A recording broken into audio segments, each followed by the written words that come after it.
Question number 1, sub-question 3 of the PhilNITS FE afternoon portion of the exam.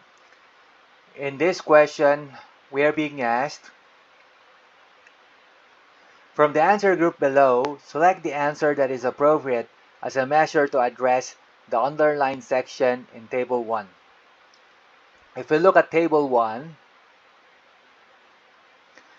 it's saying that the finding is that an operator of a wholesaler can download arbitrary files on the web server. The cause is that an issue exists in the download processing of files in the application. So the question is asking us, how do we address? What is the appropriate measure to solve this problem, to address this problem? Because the wholesaler, it says here, an operator of a wholesaler can just download any file. Seems like it's just any file on the web server.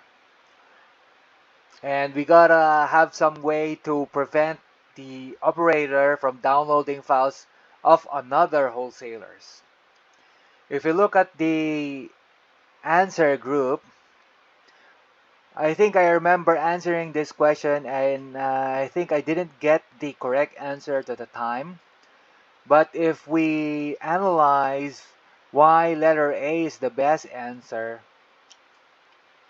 it's saying that the user has to download only the file that is in his set, and he only needs to specify the name of the file. So I think that's the main idea of letter A. That's why that's the best answer. But I think at the time I was choosing between B or C, and I ended up choosing C because the user is specifying the file, yes, using an absolute path. And I think by using the absolute path, at the time I thought that it would be a lot clearer what exactly he's downloading, I think. But again, if the absolute path leads to a folder for another wholesaler, then that becomes a problem.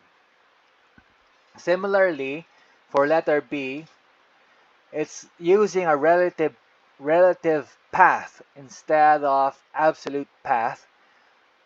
So it's kind of similar in that the user specifies the file, and by using the relative path, it's a lot more ambiguous for the user to know the directory system where the folders are located, for example.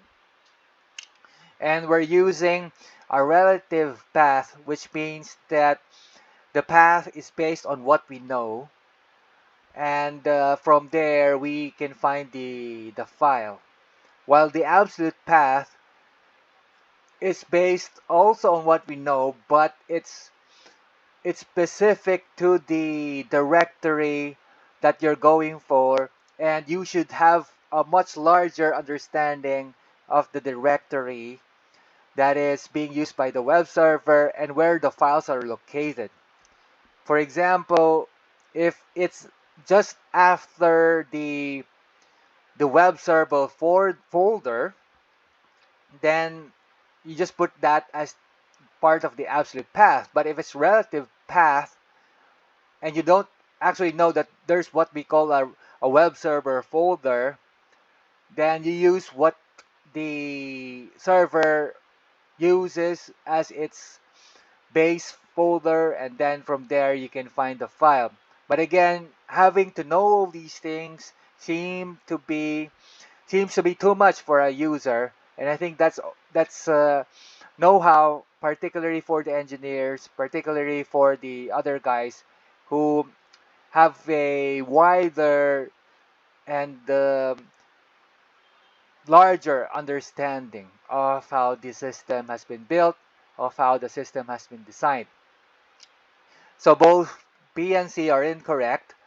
And for letter D, this one pretty much gives you the whole structure of all the folders and the files of the web server, and giving you too much, I think. Too much in terms of the folders of other wholesalers too. You get to browse and know where the files are there and what files are available there. So I think this one is definitely incorrect.